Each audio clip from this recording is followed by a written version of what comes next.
Alam nyo ba na pwede kayong magstay ng up to 180 days dito sa India kahit naka-tourist visa lang kayo?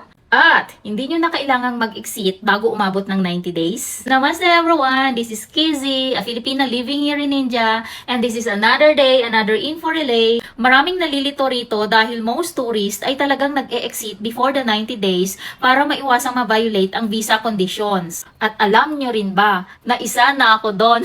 Pero kung ang plano nyo naman talaga ay mag-travel sa ibang bansa, then go for it. Pero kung ang dahilan lang ng paglabas nyo ay dahil hindi mo alam na may option pala na pwedeng mag-apply ng extension sa FRRO, at least ngayon alam mo na.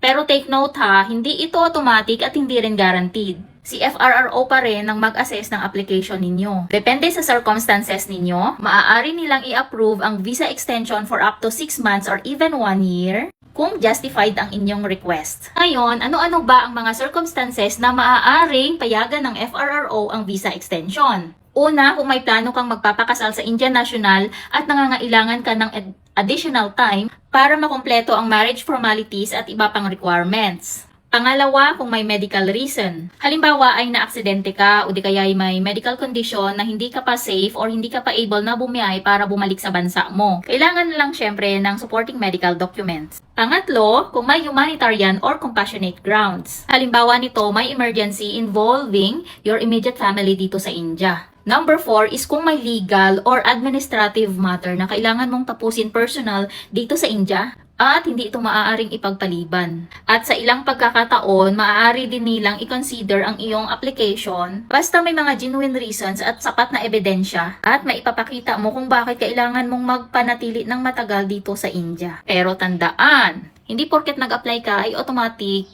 approve na.